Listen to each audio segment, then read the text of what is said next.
మహనీయుడు doctor BR Ambedkar గారి యొక్క 135వ జయంతి సందర్భంగా ఈ ఏర్పాట్లు చేసినటువంటి ఉత్సవ కమిటీ సభ్యులందరికీ పేరు పేరున ధన్యవాదాలు. ముఖ్య అతిథులుగా వచ్చినటువంటి గౌరవనీయులు పెద్దలు బడుగు బలహీన పేద వర్గాల సోదరుడు అభిమాన నాయకుడు మన సీఎం రేవంత్ రెడ్డి గారికి, గౌరవనీయులు సోదరుడు మన ఎస్సీ ఎస్టీ మైనార్టీ వెల్ఫేర్ జిల్లా మంత్రివర్యులు లక్ష్మణన్న గారికి, అడ్లూరు లక్ష్మణన్న గారికి, అదేవిధంగా బీసీ వెల్ఫేర్ ఆర్టీసీ మంత్రివర్యులు పొన్నం ప్రభాకర్ గౌడ్ అన్న గారికి, సోదరులు ఎమ్మెల్యే కవంపల్లి గారికి, సత్యన్న గారికి, అదేవిధంగా అంజన్ కుమార్ అన్న గారికి, ఎమ్మెల్యే నవీన్ యాదవ్ గారికి, అద్దంకి గారికి, మరి శ్రావణ్ గారికి, ఇతర వేదిక మీద ఉన్నటువంటి సోదరులకు, minority cell, BC cell, SC cell, ST cell నాయకులకు అందరికీ, అశేషంగా తరలి వచ్చినటువంటి మా దళిత బహుజన బడుగు బలహీన మరి ఈ వర్గాలకు తోడుగా ఉండేటువంటి ఇతర వర్గాల సోదరులకు అందరికీ, సోదరిమణులకు పేరు పేరున జై భీమ్ తెలియజేస్తా ఉన్నాను.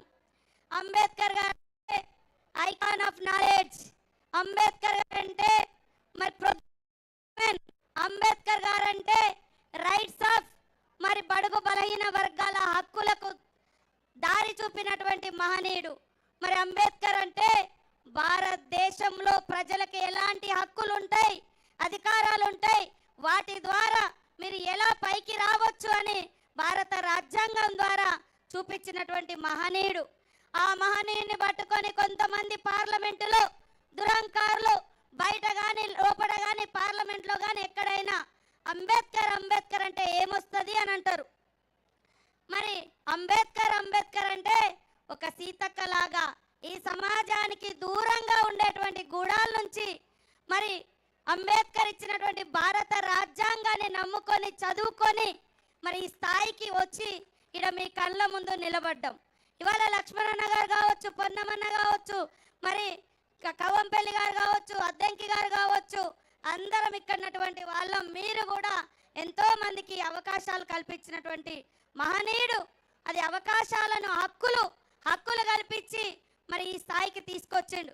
కాబట్టి భారత రాజ్యాంగాన్ని కాపాడడం కోసం ఒకవైపు మన నాయకుడు రాహుల్ గాంధీ గారు కూడా దేశవ్యాప్తంగా పోరాడుతున్నాడు. ఖచ్చితంగా భారత రాజ్యాన్ని కాపాడుకుందాం. మరి భారత రాజ్యాంగం ద్వారా ఈ సమాజంలో అంతరాలు లేనటువంటి అభివృద్ధి దిశగా ముందుకెళ్దామని తెలియజేస్తూ జై భీమ్, జై భీమ్.